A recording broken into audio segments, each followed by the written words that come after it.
J'ai gagné le plus gros jackpot de l'histoire de mon État, 384 millions de dollars, mais j'ai décidé de n'en parler à personne. J'ai voulu mettre ma famille à l'épreuve.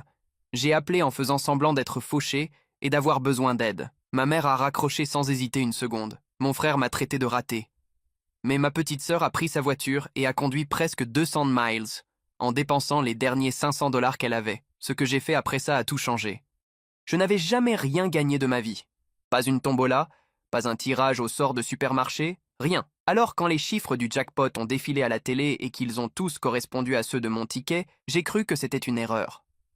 J'ai dû vérifier au moins 10 fois avant d'accepter que oui, c'était bien moi, le gagnant des 384 millions de dollars. Je suis resté assis sur le canapé, incapable de bouger. Mon cœur battait si fort que j'avais du mal à respirer. J'ai imaginé ma vie changer d'un seul coup. Les dettes, le stress, les fins de mois, tout ça allait disparaître. Mais plus j'y pensais, plus une autre idée me rongeait. Qui resterait près de moi si tout le monde savait? Je connaissais ma famille. Ma mère, surtout, aimait l'argent plus que tout. Mon frère, Ryan, vivait dans une compétition constante avec moi. Et ma petite sœur, Megan, la seule avec qui j'avais gardé un vrai lien, galérait à payer ses études et son loyer. Si je leur annonçais la nouvelle, je savais exactement ce qui se passerait. L'explosion, les demandes, les reproches. Alors j'ai eu une idée stupide. Ou du moins, c'est ce que je pensais au début. Je voulais voir qui, dans ma famille, m'aimait encore sans rien à gagner. J'ai décidé de ne rien dire à personne, pas un mot. J'ai pris un téléphone jetable, j'ai éteint le mien, et je les ai appelés un par un en prétendant que j'étais ruiné. Ma mère a décroché la première. Je lui ai dit que j'avais perdu mon emploi, que j'étais sur le point d'être expulsé. Elle a soupiré et m'a répondu que tout le monde a des problèmes avant de raccrocher. Pas un mot de réconfort. Pas même un « tu vas t'en sortir ». Ryan, lui, a été plus direct. Il a dit que c'était bien fait pour moi, que j'avais toujours été le raté de la famille, puis il a ri avant de me raccrocher au nez. J'ai senti quelque chose se casser en moi à ce moment-là, une déception froide, sans surprise. Quand j'ai appelé Megan, j'étais déjà vidé. J'ai répété la même histoire, prêt à entendre encore une fois le bruit sec d'un téléphone qui se referme. Mais au lieu de ça, elle m'a demandé où j'étais. Quand je lui ai dit que j'étais dans un motel à 200 miles de chez elle, elle a juste dit qu'elle arrivait. 4 heures plus tard, elle est apparue devant la porte de la chambre, les yeux cernés, les cheveux attachés à la va-vite. Elle avait conduit toute la nuit. Elle a posé un sac de courses sur la table, rempli de sandwichs, de bouteilles d'eau, d'un peu de cash. Elle m'a dit qu'elle avait pris les 500 dollars qui lui restaient sur son compte. Je lui ai demandé pourquoi elle avait fait ça, pourquoi elle s'était déplacée. Elle a simplement répondu qu'elle n'allait pas me laisser tomber, pas moi. Je ne me souviens pas d'avoir pleuré depuis des années, mais là, je n'ai pas pu m'en empêcher. Le lendemain matin, quand elle s'est réveillée, j'étais déjà parti. J'avais laissé une enveloppe sur la table avec un mot « Ne cherche pas à me retrouver. Juste fais confiance à ce qui arrive ensuite ». À l'intérieur, il y avait un chèque de 10 millions de dollars à son nom. Mais ce n'était que le début, parce que, quelques semaines plus tard, ma mère et Ryan ont découvert la vérité. Et là, tout a explosé. Je pensais que garder le secret serait simple. Après tout, je n'avais parlé à personne. Et j'avais pris soin de retirer l'argent par petites étapes, à travers un avocat discret. Mais j'avais sous-estimé 2 choses. La curiosité maladive de ma famille et la manière dont les gens changent quand ils sentent qu'ils ont raté une occasion de devenir riches. C'est Ryan qui a découvert la vérité en premier. Il avait vu un article en ligne parlant du gagnant du plus gros jackpot de l'histoire de notre État. Le billet avait été acheté dans une petite station-service à 15 minutes de mon ancien appartement. Il savait que j'y allais souvent. Au début, il n'a pas voulu y croire, mais il a creusé. Il a appelé d'anciens collègues, il a vérifié les dates, les transactions sur ma vieille carte bancaire, et quand il a compris, il a explosé de rage. Un matin, j'ai reçu un message d'un numéro inconnu. « Je sais tout. Enfoiré. On va parler. » C'était lui. Quelques heures plus tard, ma mère m'a écrit à son tour, comme si de rien n'était. « Tu vas bien, chérie? Tu devrais venir dîner un soir. » Je n'ai pas répondu. Je ne voulais pas me justifier. Je ne voulais pas leur donner une explication. Au fond, je pensais que si je leur parlais, tout redeviendrait comme avant. Les reproches, les manipulations, les promesses qu'ils ne tiendraient jamais. Mais c'est Megan qui m'a prévenu.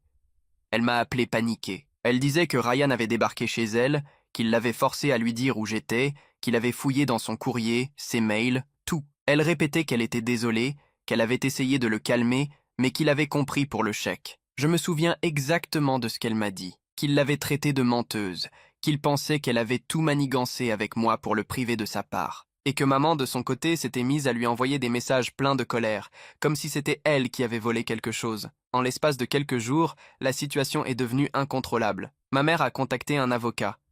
Ryan a menacé de tout raconter aux médias, et moi je regardais tout ça à distance, depuis la maison que je venais d'acheter sous un autre nom. Je me sentais à la fois puissant et coupable. J'avais voulu les mettre à l'épreuve, pas les détruire. Mais la vérité, c'est que j'avais sous-estimé à quel point l'argent pouvait révéler le pire chez les gens. Megan, elle, refusait de déposer le chèque. Elle disait qu'elle n'en voulait pas, qu'elle voulait juste que tout s'arrête. Elle avait peur qu'on l'accuse de vol ou qu'on lui fasse du mal.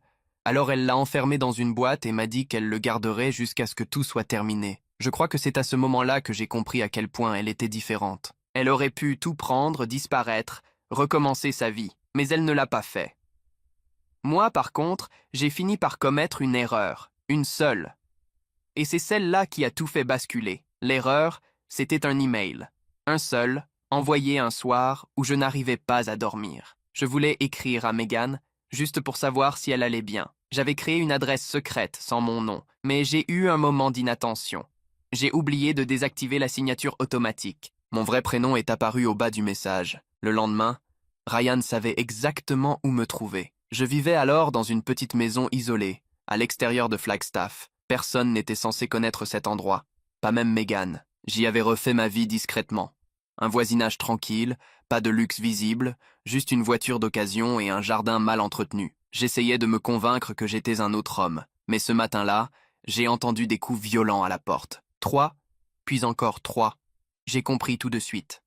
Quand j'ai ouvert, Ryan était là. Il avait l'air exténué, les yeux rouges, les vêtements froissés, pas de sourire, pas de mots de bienvenue, juste cette colère silencieuse qu'il savait si bien entretenir. Il m'a dit que j'étais un monstre, que j'avais trahi notre famille, que j'avais humilié notre mère. Je n'ai pas répondu.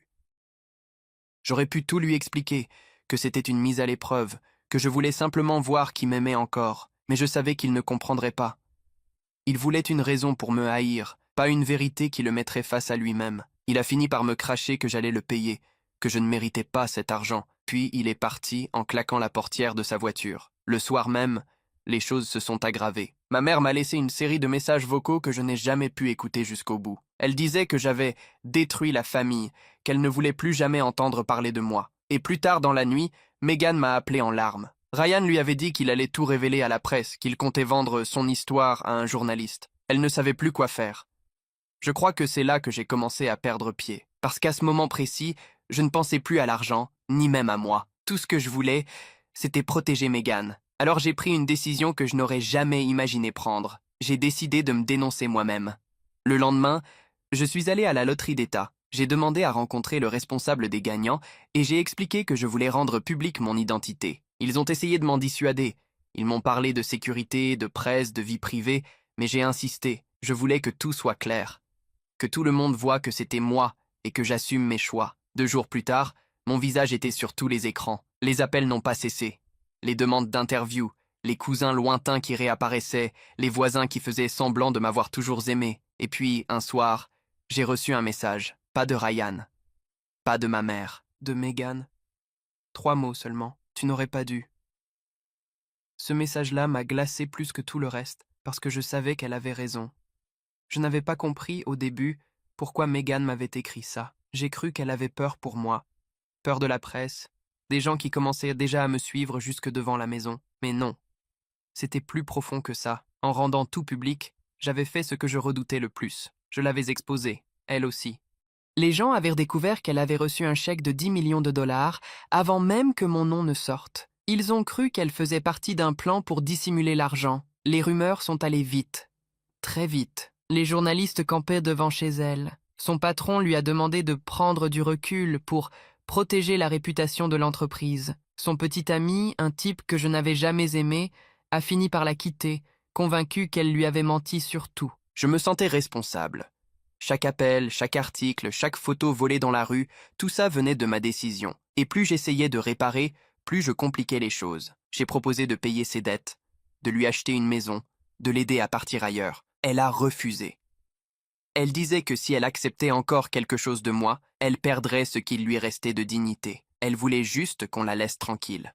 Je me souviens d'un message qu'elle m'a envoyé quelques jours plus tard. Je t'ai aidé parce que tu étais mon frère, pas parce que tu étais riche. Tu veux tout arranger avec de l'argent, mais c'est justement ça le problème. Je crois que c'est là que j'ai compris que j'étais en train de devenir exactement ce que je détestais chez les autres, quelqu'un qui pense que tout peut s'acheter. Pendant que Megan se renfermait, Ryan, lui, profitait de chaque minute sous les projecteurs. Il donnait des interviews, racontait sa version de l'histoire, se présentant comme le fils trahi par un frère cupide. Il disait que j'avais manipulé tout le monde, que j'étais malade, et notre mère l'encourageait.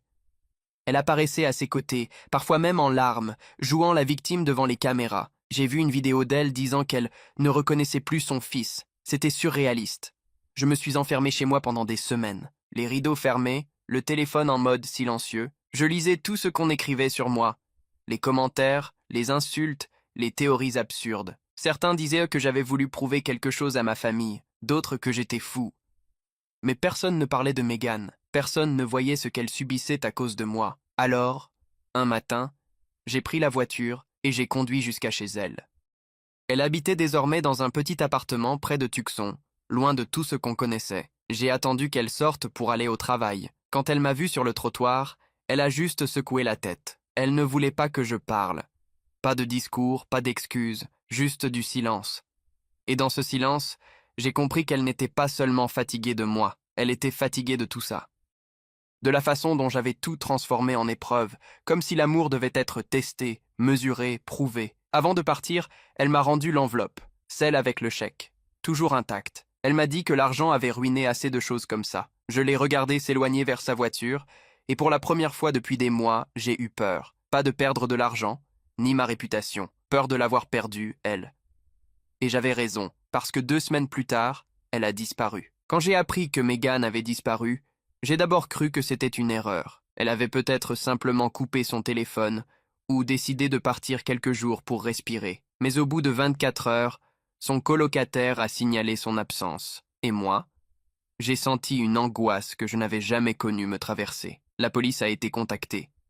Ils ont posé des questions, fait des vérifications de routine, sans trop d'urgence. Après tout, Megan était adulte, sans antécédents, libre de partir si elle le voulait. Mais moi, je savais qu'elle ne serait jamais partie sans prévenir personne, pas elle.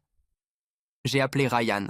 Il a répondu sèchement, comme s'il s'attendait à ce que je le supplie. Il a dit qu'il n'en savait rien, qu'il n'avait pas parlé à Megan depuis des semaines et qu'il n'avait aucune raison de s'en mêler. J'ai entendu dans sa voix une froideur que je ne lui connaissais pas. Ensuite, j'ai appelé maman. Elle a dit qu'elle espérait que Megan réfléchisse à ce qu'elle nous a fait. J'ai raccroché avant d'exploser. Je n'avais plus personne à qui parler, personne à qui faire confiance. Les jours suivants, j'ai fouillé partout, réseaux sociaux, cartes bancaires, messages, tout ce que je pouvais trouver. Son compte était inactif depuis plus d'1 semaine. Son téléphone localisé pour la dernière fois à une station-service sur la route de Phoenix. Après ça, plus rien.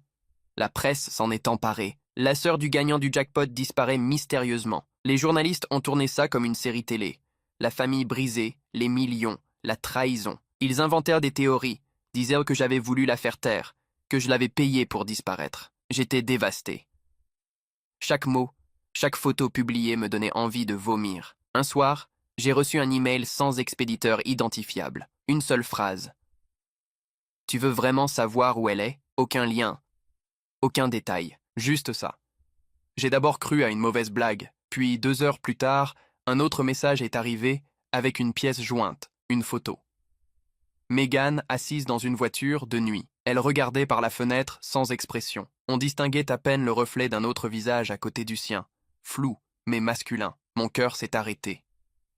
J'ai transféré la photo à la police. Ils ont dit qu'ils allaient enquêter, qu'ils me tiendraient informé. Mais au fond de moi, j'ai compris qu'ils n'avaient rien, et j'ai su que je ne pourrais pas rester là à attendre. Alors j'ai fait ce que j'avais juré de ne plus jamais faire. J'ai utilisé l'argent. J'ai engagé un enquêteur privé, un ancien flic qui travaillait à son compte. Il s'appelait David McAllister. Il m'a écouté sans me juger, puis il a dit qu'il ferait ce qu'il pouvait. Il a commencé à remonter les traces, caméras de surveillance, paiement, appels. Il avançait lentement, mais chaque détail me rapprochait de quelque chose que je n'étais peut-être pas prêt à affronter. 1 semaine plus tard, David m'a appelé en pleine nuit. Il avait retrouvé la voiture de Megan. Abandonnée sur un parking, les clés encore dans le contact. À l'intérieur, son sac, son portefeuille et l'enveloppe que je lui avais donnée, celle avec le chèque toujours intacte. Pas de trace d'elle. David m'a dit une phrase que je n'oublierai jamais. Je ne pense pas qu'elle soit partie d'elle-même. Et dans ma tête, un seul nom s'est imposé, Ryan. Quand David a prononcé le nom de Ryan, j'ai senti une certitude brutale s'installer en moi. Ce n'était pas une hypothèse, c'était une évidence. Tout, depuis le début, pointait dans cette direction. La jalousie, les menaces, la colère qu'il n'avait jamais vraiment contenue. J'ai essayé de me convaincre que j'étais paranoïaque, que mon frère, malgré tout, n'irait pas jusque-là, mais chaque souvenir de lui me contredisait. La dernière fois qu'on s'était vu, son regard n'avait rien de celui d'un frère. C'était celui d'un homme humilié, blessé dans son orgueil, prêt à tout pour reprendre le contrôle. David, lui, restait prudent. Il disait qu'il n'y avait encore aucune preuve, juste des indices. Mais il m'a montré une image récupérée d'une caméra de station-service prise la nuit où Megan avait disparu. On y voyait sa voiture garée près d'un vieux pick-up noir, et même si la plaque était floue, David affirmait que le modèle correspondait à celui de Ryan. J'ai voulu l'appeler immédiatement, mais David m'a retenu. Il m'a dit que si j'agissais sous le coup de la colère, je risquais de compromettre tout ce qu'on essayait de faire. Il m'a promis de continuer à creuser. Les jours suivants ont été interminables. Je ne dormais plus. Je passais mes nuits à relire les messages de Megan, à chercher un signe que j'aurais manqué. J'ai même repris contact avec ma mère, juste pour sentir s'il y avait quelque chose d'étrange dans sa voix. Elle a évité toutes mes questions. Puis, un soir, David m'a recontacté. Il avait trouvé quelque chose, une transaction bancaire. 2 jours avant la disparition de Megan, Ryan avait retiré 7500 $ en liquide. Et juste après, son téléphone avait été éteint pendant 36 heures. C'était mince, mais c'était trop précis pour être une coïncidence. Je me suis rendu chez lui sans prévenir. Il vivait toujours dans la maison familiale, avec maman. Quand j'ai sonné, elle a ouvert, hésitante. J'ai vu dans son regard qu'elle savait pourquoi j'étais là. Elle m'a dit que Ryan dormait, qu'il ne voulait pas me voir. Je suis entré quand même. Ryan était dans le salon, une bière à la main, l'air indifférent.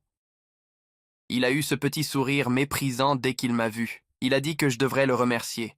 Grâce à lui, tout le monde savait maintenant quel genre d'homme j'étais. Je lui ai demandé ce qu'il avait fait à Megan. Il a ri. Pas un rire nerveux ou incertain, un vrai rire, sec, contrôlé. Il m'a dit que j'avais perdu la tête, que je voyais le mal partout. Puis il s'est levé, a posé sa bière et m'a chuchoté quelque chose que je n'ai jamais réussi à oublier. Tu crois vraiment être le seul à pouvoir l'attester? Je l'ai fixé, incapable de parler. Il a repris sa bière, comme si de rien n'était, et m'a dit que j'avais intérêt à partir avant qu'il appelle la police pour harcèlement. Je suis sorti, tremblant. J'avais envie de hurler, de le frapper, de tout casser, mais une part de moi savait que je devais rester calme. Parce que s'il avait vraiment fait quelque chose à Megan, je ne pouvais pas risquer de gâcher la seule chance de découvrir la vérité. Le lendemain, David m'a confirmé qu'il avait déjà transmis tout ce qu'il savait à la police. Mais il m'a aussi prévenu. Sans preuve directe, il ne ferait rien. Alors, j'ai pris une décision encore plus risquée. J'ai proposé à Ryan de venir faire la paix, de parler comme 2 frères. J'ai loué une cabane dans le nord, un endroit isolé, et je l'ai invité à passer une soirée là-bas. Je voulais le confronter loin de tout témoin, sans caméra, sans avocat. Je ne savais pas si j'allais obtenir des aveux ou provoquer une catastrophe. Mais je savais une chose, je ne partirais pas de là sans réponse. Je n'avais pas dormi la veille. L'idée d'affronter Ryan dans cette cabane me hantait, mais je ne voyais pas d'autre issue. Tout le reste, la police, les journalistes, ma mère, semblaient paralysés. J'avais besoin de le regarder en face, sans filtre, sans témoin. J'ai pris la route en fin d'après-midi, avec David au téléphone. Il voulait venir avec moi, mais je lui ai dit non. Je savais que Ryan ne parlerait jamais s'il sentait qu'il y avait quelqu'un d'autre. David a insisté pour que je garde mon téléphone en marche et que je partage ma position. Je l'ai fait, plus pour le rassurer que pour me protéger. La cabane se trouvait près du lac Mary, à 2 heures au nord de Phoenix, isolée, sans voisins, juste un vieux ponton et une route de terre. Quand je suis arrivé, le soleil tombait derrière les arbres, et j'ai eu ce sentiment étrange de déjà-vu, ce genre de calme qui précède toujours quelque chose d'irréversible. Ryan est arrivé 20 minutes plus tard. Il est sorti de sa voiture sans dire un mot, main dans les poches, ce petit air de défi qui ne l'avait jamais quitté. Il m'a demandé pourquoi ici, pourquoi maintenant. J'ai répondu que je voulais qu'on parle sans qu'aucun micro, aucune caméra n'écoute. Il a levé les yeux, méfiant, puis il est entré. Pendant quelques minutes, on n'a rien dit. Juste 2 frères dans une pièce trop silencieuse. Je voyais dans ses gestes qu'il essayait de mesurer jusqu'où j'irais. Alors j'ai été direct. Je lui ai dit que je savais qu'il avait vu Megan avant qu'elle disparaisse, que j'avais les images, les retraits bancaires, les preuves. Il a souri. lentement, comme si ça l'amusait. Il a dit que Meghan n'était pas aussi innocente que je le pensais, qu'elle avait toujours été la préférée, celle qui savait comment me manipuler. Il a dit qu'elle avait gardé le chèque non pas par intégrité, mais pour le jour où elle en aurait besoin. J'ai senti la colère monter. Je lui ai crié que c'était faux, que Meghan n'avait jamais rien voulu de tout ça. Il a haussé les épaules et a murmuré que je ne la connaissais pas si bien que ça. Puis, sans prévenir, il a sorti quelque chose de sa poche, une clé USB. Il l'a posée sur la table. Il m'a dit « Regarde ça, et tu verras que tout n'est pas aussi simple. » Je ne comprenais pas. Il m'a expliqué qu'il avait reçu un email anonyme quelques jours avant la disparition de Meghan, un message avec une vidéo en pièces jointes. Il disait qu'il n'avait pas osé la montrer à la police parce que ça changerait tout. Je l'ai prise sans rien dire. Il a ajouté que si je voulais la vérité, je n'avais qu'à la regarder seule. Puis il est parti, me laissant là, avec la clé posée sur la table, comme une menace silencieuse. Je suis resté immobile pendant plusieurs minutes. J'avais peur de ce que j'allais découvrir, mais j'ai fini par brancher la clé sur mon ordinateur portable. Le fichier s'appelait simplement Recording das 19 MP4. Quand la vidéo a commencé, mon souffle s'est arrêté. C'était Meghan. Elle semblait nerveuse, filmée dans sa voiture, comme si elle venait de se garer quelque part. Elle disait qu'elle avait fait une erreur, qu'elle ne savait plus à qui faire confiance, et qu'elle devait disparaître avant que tout devienne incontrôlable. Elle n'a jamais précisé de quoi elle parlait, mais à la fin, elle a ajouté une phrase que je n'arrive toujours pas à effacer de ma tête. Si quelque chose m'arrive, ne crois pas que c'est Ryan. Ce n'est pas lui que tu dois craindre. Puis l'écran est devenu noir. Je suis resté figé devant l'écran, incapable de respirer. Les mots de Meghan tournaient en boucle dans ma tête. Ce n'est pas lui que tu dois craindre. Alors qui d'autre pouvait lui faire peur à ce point? Je me suis repassé la vidéo plusieurs fois, cherchant un détail, un bruit de fond, une ombre, tout semblait ordinaire. Juste Meghan, dans sa voiture, la voix tremblante. Pourtant, il y avait quelque chose dans son regard, comme si elle savait qu'elle parlait pour la dernière fois. J'ai envoyé la vidéo à David. Il m'a rappelé quelques heures plus tard, son ton beaucoup plus grave que d'habitude. Il m'a dit qu'il avait remarqué un reflet furtif dans la vitre du côté passager, un logo, celui d'une station-service. Il pensait pouvoir remonter la piste. Pendant qu'il s'en occupait, je tournais en rond. Ryan m'obsédait encore, mais maintenant, j'avais une autre peur. Et si quelqu'un d'autre avait manipulé toute cette histoire? Si Meghan s'était retrouvée piégée entre nous deux, coincée dans un conflit qu'elle n'avait jamais voulu? 2 jours plus tard, David m'a donné rendez-vous dans un café près de Flagstaff. Il avait l'air fatigué, nerveux. Il m'a posé une clé USB identique à celle que Ryan m'avait donnée, mais avec un autre fichier, un enregistrement de caméra de surveillance. La vidéo montrait Meghan entrant dans un motel de bord de route, seule, le soir de sa disparition. Quelques minutes plus tard, on voyait une autre personne entrer, une femme. Cheveux courts, veste en cuir clair. Le visage n'était pas net, mais David m'a dit qu'il avait pu identifier la voiture, une berline immatriculée au nom de Linda Carter. Ce nom m'a glacé. Linda Carter, c'était l'assistante de mon avocat, celle qui avait géré mes premières démarches quand j'avais gagné le jackpot. La seule personne, en dehors de moi, qui savait tout depuis le premier jour. Je me souvenais d'elle. Calme, efficace, presque maternelle. C'est elle qui m'avait conseillé de rester anonyme, qui m'avait orienté vers le cabinet où j'avais mis l'argent à l'abri. Et surtout, c'est elle qui avait préparé l'enveloppe destinée à Meghan. Soudain, tout s'est aligné. Si quelqu'un avait su que Meghan détenait un chèque de 10 millions de dollars, que ce chèque n'avait jamais été encaissé et qu'elle vivait seule, cette personne n'aurait eu qu'à attendre. J'ai demandé à David de retrouver Linda. Il a hoché la tête, mais il avait l'air inquiet. Il m'a dit qu'il préférait qu'on prévienne la police avant de bouger. J'ai accepté, en apparence. Le soir même, j'ai cherché son adresse sur Internet. Elle habitait à Prescott, à moins de 2 heures de route. Une maison ordinaire, avec un porche et un grand érable devant. Je suis parti sans prévenir David. Quand je suis arrivé, il faisait nuit. Toutes les lumières de la maison étaient éteintes, sauf celle du garage. J'ai garé la voiture à distance et je suis resté à observer. J'étais persuadé qu'elle n'était pas seule. Je ne sais pas combien de temps j'ai attendu, peut-être 1 heure. Puis, soudain, la porte du garage s'est ouverte. Linda est sortie, un sac à la main, et a regardé autour d'elle avant de le poser dans le coffre de sa voiture. J'ai attendu qu'elle remonte à l'intérieur avant de m'approcher. Le sac n'était pas fermé complètement.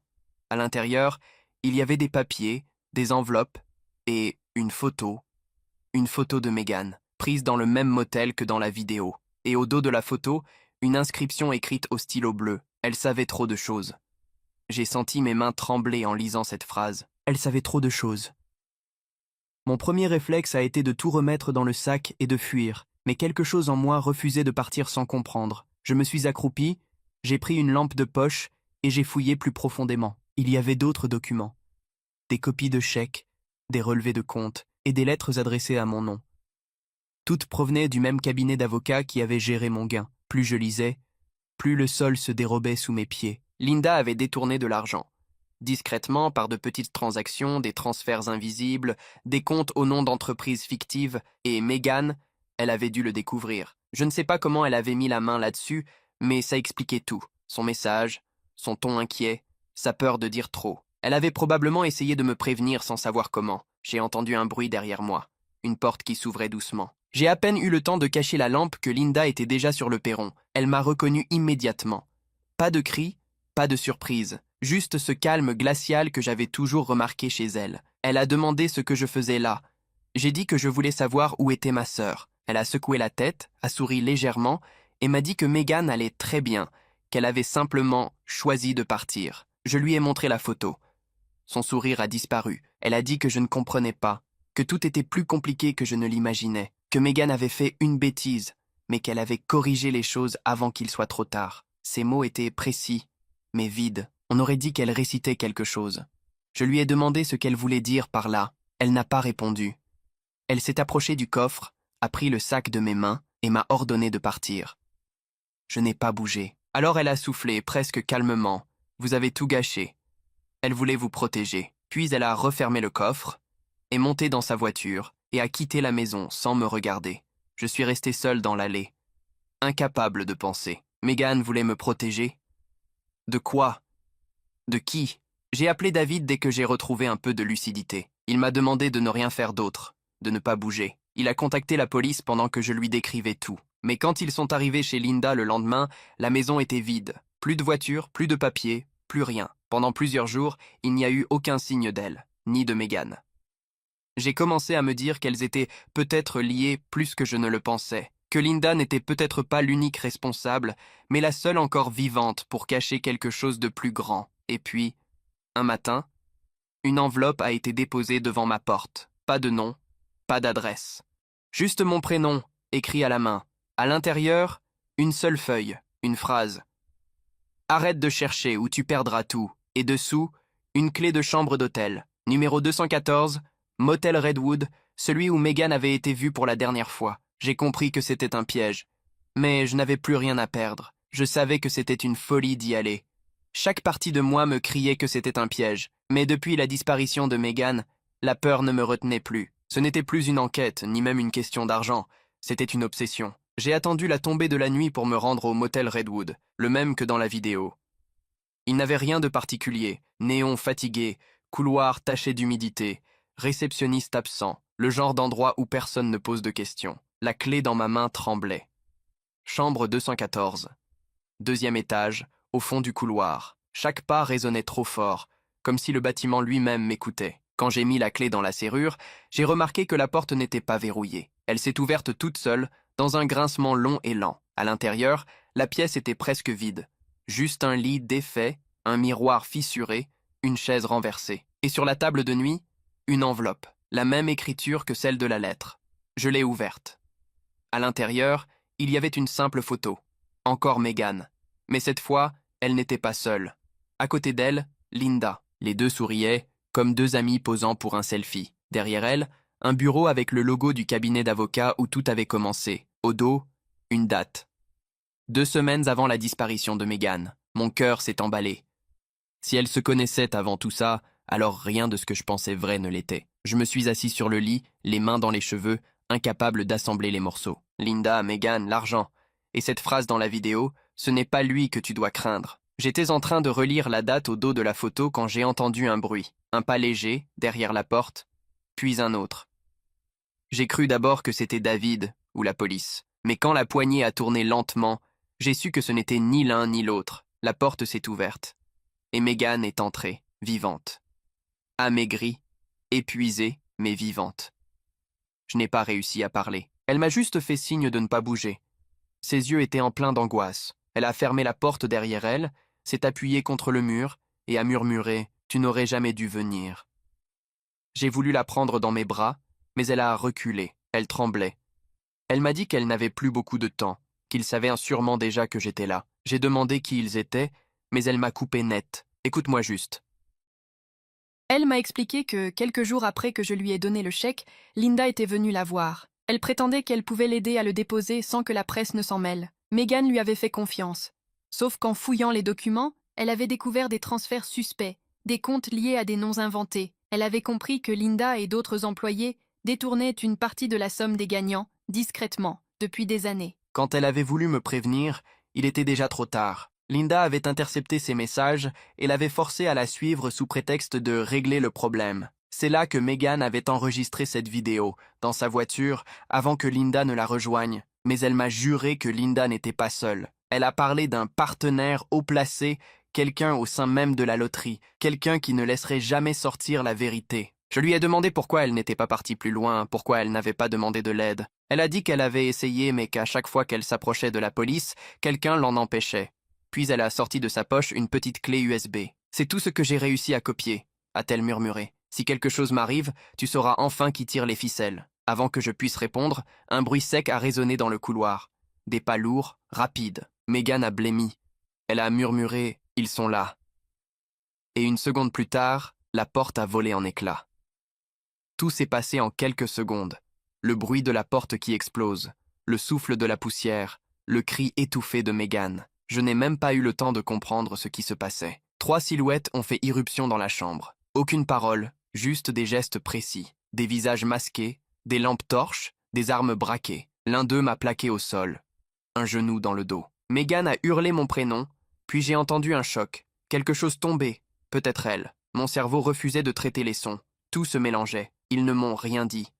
Pas un mot. Ils ont fouillé la chambre rapidement, comme s'ils savaient exactement ce qu'ils cherchaient. Puis j'ai senti une main attraper ma poche.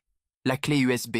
Je ne sais pas comment, mais ils savaient qu'elle était là. J'ai voulu me débattre, mais le type derrière moi a serré plus fort. Pendant quelques secondes, j'ai cru qu'il allait m'étouffer. Puis soudain, un cri.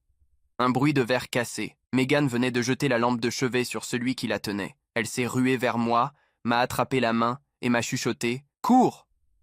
On s'est précipité vers le couloir. Les lumières clignotaient.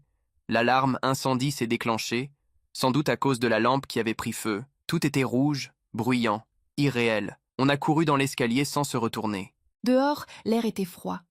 J'ai voulu la pousser vers la voiture, mais elle s'est arrêtée net. Elle m'a dit qu'on ne pouvait pas partir ensemble, qu'il me suivrait à cause d'elle. Elle a insisté, garde la clé. Ils ne doivent pas la récupérer. J'ai mis la main dans ma poche, mais elle n'y était plus. Je me suis retournée vers le bâtiment. L'un des hommes descendait déjà l'escalier, tenant quelque chose dans sa main, la clé.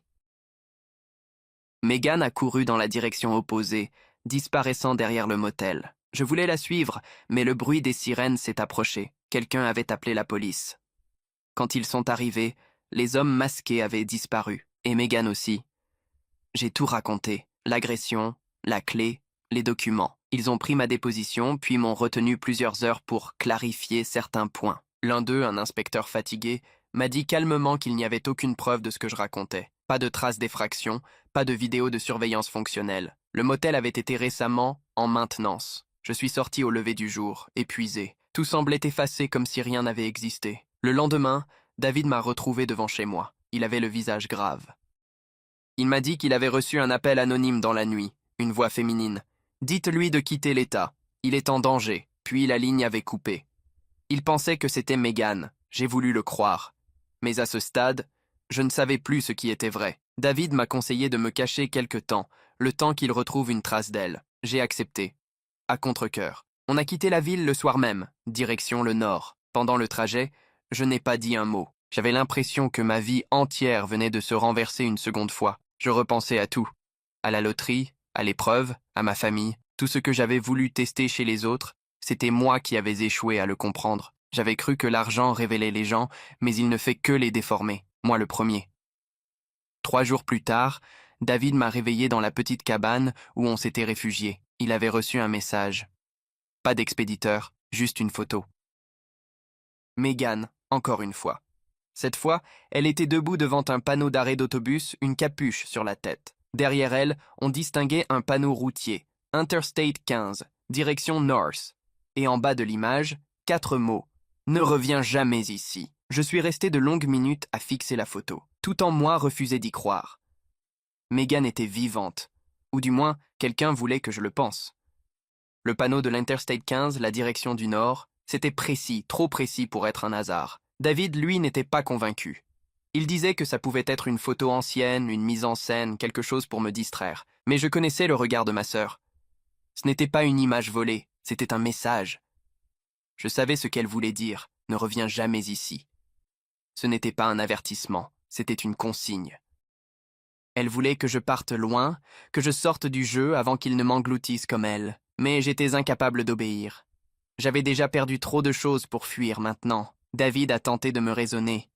Il disait que si Megan avait survécu, elle voulait probablement refaire sa vie ailleurs sans que personne ne la retrouve. Il parlait de sécurité, de laisser les choses mourir d'elles-mêmes. Je lui ai dit que je ne pouvais pas.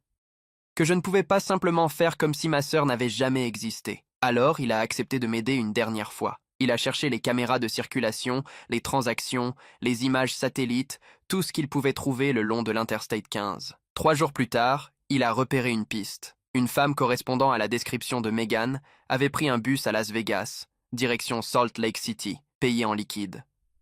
Pas de bagages, pas d'identité. C'était maigre, mais c'était quelque chose. On a pris la route immédiatement. Pendant le trajet, David m'a posé une question que je n'ai pas su lui répondre. Et si tu la retrouves, tu feras quoi? Je n'en savais rien. Peut-être lui dire que j'étais désolé, peut-être simplement la voir de loin, pour être sûr qu'elle existait encore. Je crois qu'à ce moment-là, je voulais juste qu'elle sache que je n'avais pas abandonné. À Salt Lake City, on a fouillé tous les motels bon marché, les arrêts de bus, les refuges. Rien. Personne ne l'avait vue. Jusqu'à ce qu'on tombe sur une réceptionniste qui, en voyant la photo, hoche la tête lentement. Elle disait qu'une fille lui ressemblant beaucoup était passée 2 jours plus tôt, demandant s'il y avait un bus pour le Montana. Elle semblait pressée, nerveuse, et portait une capuche grise. Le Montana. L'endroit le plus vide, le plus loin possible de tout ce qu'on connaissait. Mais avant qu'on puisse partir, j'ai reçu un appel, un numéro masqué. Quand j'ai décroché, personne ne parlait. Juste une respiration calme, lente, puis une voix de femme, à peine audible, « Arrête. Ce n'est pas terminé. » J'ai reconnu la voix. Linda, elle savait où on était. J'ai regardé David et j'ai vu dans ses yeux qu'il comprenait. On avait dépassé la limite depuis longtemps. Il a proposé qu'on prévienne les fédéraux, qu'on remette la main sur la vidéo, sur les preuves manquantes. Mais il était déjà trop tard. Le soir même, en rentrant à notre motel, la porte était entr'ouverte. À l'intérieur, tout avait été fouillé. Les valises ouvertes, les papiers éparpillés, l'ordinateur de David disparu. Mais le pire, c'était ce qu'ils avaient laissé sur le lit. Une seule chose. La photo de Megan devant le panneau, déchirée en 2. Et au dos, une phrase écrite à la main. « Tu aurais dû écouter. » David a dit qu'il fallait partir immédiatement, quitter l'État, se faire oublier. Il parlait d'identité protégée, de fuite, de recommencer ailleurs, mais je ne pouvais plus partir. Parce qu'au fond de moi, je savais que Megan n'était pas en fuite. Elle essayait encore de me dire quelque chose. Et cette fois, j'étais prêt à tout entendre. Je ne dormais plus. Depuis cette photo déchirée, je savais que quelqu'un jouait avec moi, me poussait à bout pour que je lâche. Mais si Linda était encore en vie, et si Megan m'envoyait ces messages indirects, ça voulait dire qu'il restait quelque chose à découvrir, quelque chose qu'elles partageaient toutes les deux et que je n'avais jamais compris. David, lui, voulait tout arrêter. Il disait que les risques étaient trop grands, que ces gens-là n'étaient pas juste des escrocs, mais une organisation structurée. Selon lui, Linda n'était qu'une façade, et la corruption remontait à la direction même de la loterie d'État. Il disait que si Megan avait trouvé des preuves, elle représentait une menace pour eux, pour leur système entier, mais j'étais incapable de lâcher. Je me suis souvenu d'un détail. Dans la vidéo que Ryan m'avait donnée, derrière Megan, on distinguait une affiche, un slogan publicitaire à moitié visible. « Life begins here. State Trust ». Ce nom m'a hanté toute la nuit. Le lendemain, j'ai cherché. State Trust était une société financière, partenaire officiel de la loterie, chargée de gérer les investissements à long terme des gagnants. En clair, c'était eux qui s'occupaient de placer l'argent des nouveaux millionnaires. Et Linda y travaillait avant de devenir assistante juridique. Tout prenait sens. Megan avait dû découvrir que l'argent de certains gagnants, peut-être même le mien, était détourné à travers cette société. J'ai dit à David qu'on devait aller là-bas, voir leur bureau. Il a refusé. J'ai insisté. On s'est disputé, violemment. Il disait que c'était suicidaire, que je devais accepter que ma sœur ne voulait pas être retrouvée. Je l'ai traité de lâche. Il a quitté la chambre, furieux, en disant que si je continuais, il ne pourrait plus me protéger. Je suis parti seul. Les bureaux de State Trust étaient à Salt Lake City, dans un immeuble anonyme au centre-ville. Rien de particulier, façade vitrée, hall aseptisé. J'ai attendu la nuit pour entrer par le parking souterrain. L'accès était surveillé, mais une porte de service restait entrebâillée. J'avais encore une vieille carte d'accès de l'époque où j'étais client prioritaire de la loterie, et à ma surprise, elle a bipé vert. À l'intérieur, tout était silencieux. J'ai trouvé le bureau de Linda au 4e étage, son nom encore sur la plaque. La pièce sentait le renfermer.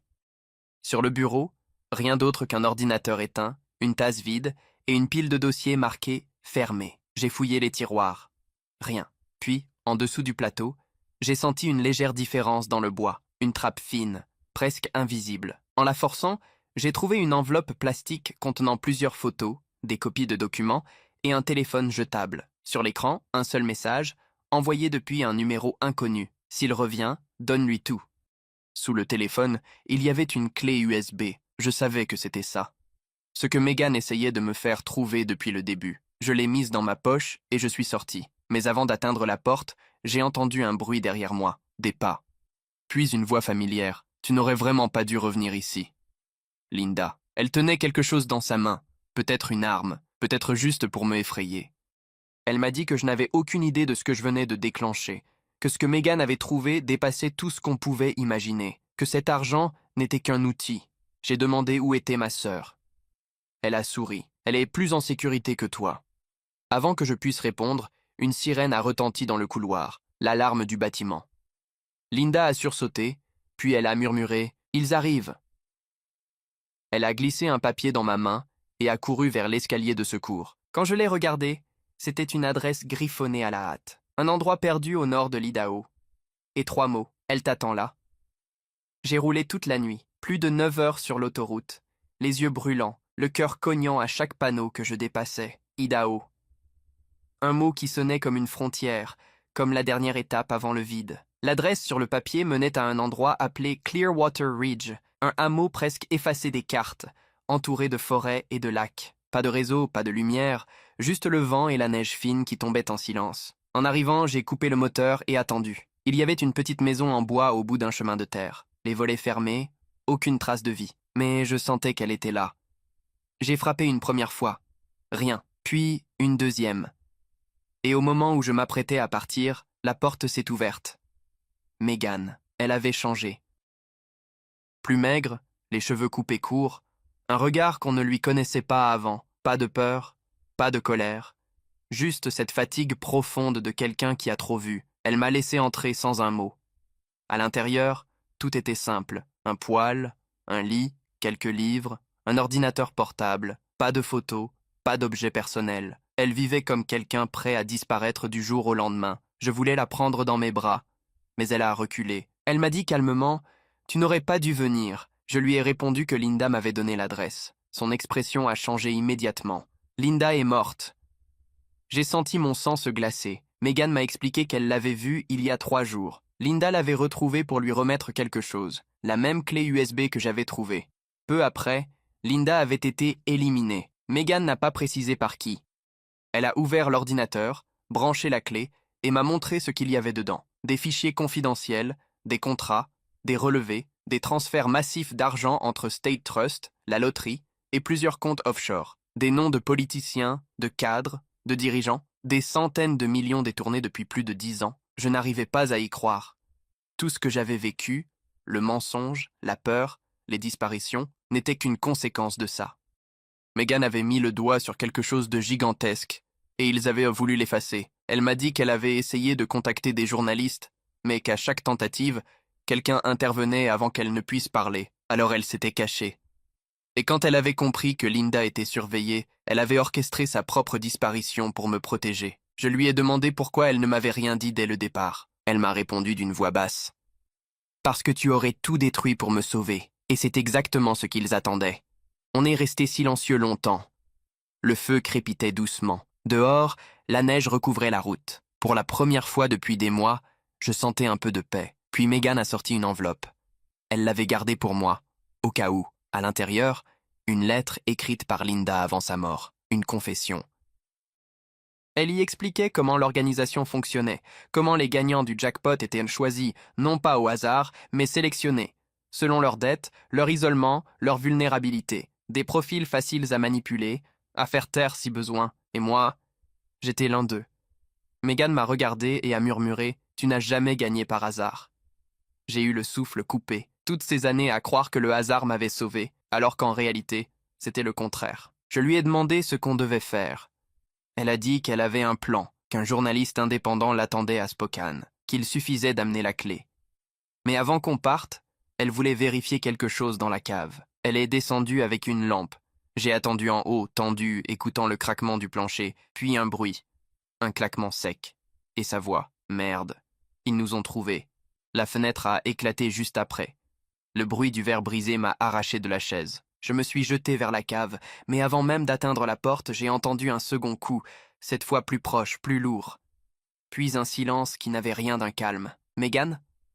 Pas de réponse. Seulement un craquement de pas dans la neige, dehors. J'ai éteint la lumière, pris la lampe tombée au sol, et j'ai ouvert lentement la trappe qui menait à la cave. L'air y était glacial. La lampe oscillait légèrement dans ma main. En bas, rien. Juste la vieille terre battue et des étagères poussiéreuses, et puis je l'ai vue. Megan, accroupie derrière une caisse, le souffle court, le visage couvert de poussière. Elle me fit signe de ne pas parler. Deux voix résonnaient à l'extérieur, étouffées, des hommes. Ils parlaient calmement, comme s'ils avaient tout le temps du monde. L'un d'eux disait « On sait qu'il est avec elle, on ne veut pas les blesser, juste récupérer ce qui nous appartient, la clé. » J'ai sorti la clé USB de ma poche. Megan m'a regardé avec terreur et a chuchoté « Ne la leur donne jamais. » Peu importe ce qui arrive. On a entendu la porte d'entrée s'ouvrir lentement. Les pas sur le plancher grinçaient juste au-dessus de nos têtes. Chaque bruit résonnait comme un battement de cœur. Je savais qu'on n'aurait aucune chance s'ils descendaient. Alors j'ai pris une décision absurde, mais la seule possible. J'ai attiré leur attention. J'ai fait craquer une planche exprès. Les pas se sont arrêtés. Puis un des hommes a dit « Il est là ». J'ai bondi vers l'escalier et l'ai fait trembler de toutes mes forces. La poussière a volé, le bois a craqué et l'un d'eux a juré avant de tirer. La balle s'est fichée dans la poutre, à quelques centimètres de mon visage. J'ai plongé derrière une caisse. Megan, profitant de la confusion, a pris la lampe et a déversé de l'essence d'un vieux bidon sur le plancher en bois. Elle m'a crié « Cours maintenant !» et elle a allumé le feu. Les flammes se sont répandues instantanément. L'odeur du bois brûlé, la fumée, les cris des hommes pris de court. On a couru vers la sortie de secours à l'arrière. L'air glacial du dehors nous a frappés comme une lame. Derrière nous, la maison brûlait déjà, illuminant la neige d'une lueur orangée. Les silhouettes dansaient dans la lumière du feu, puis plus rien. On a couru jusqu'à la route. Megan respirait difficilement, ses doigts serrés sur mon bras. La clé USB était toujours dans ma poche, brûlante comme un cœur. On a trouvé refuge dans un hangar abandonné à quelques kilomètres. Là, elle m'a regardé avec un mélange d'épuisement et de soulagement. « Il faut qu'on parte ce soir même », a-t-elle dit. « À Spokane, on aura une chance. Après, ils ne pourront plus étouffer l'histoire. Je lui ai promis qu'on irait jusqu'au bout. » Mais alors qu'elle essayait d'appeler son contact, son téléphone a vibré. Un message inconnu, pas de nom, juste 4 mots, trop tard pour fuir. Elle m'a regardé, les yeux agrandis. Comment ils savent? Et c'est là que j'ai compris. La clé USB.